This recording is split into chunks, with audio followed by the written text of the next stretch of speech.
Hello everyone and welcome back to another tutorial. Today we're going to see how to edit your listing on booking.com. First thing first, go to admin.booking.com and log in with your account. On the top menu, click Property, and here you'll see sections like Facilities and Services, Policies and Photos. Under Property Layout, Facilities and Services, Update Amenities, Room Features, and House Rules.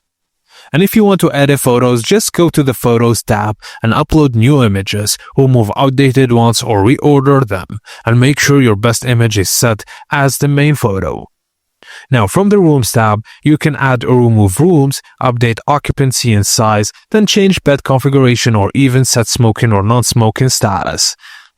Go to Rates and Availability. Here you can change nightly rates, set discounts or special deals, or update your availability calendar. And after editing, click Save at the bottom of each page and change usually appear on your public listing within minutes.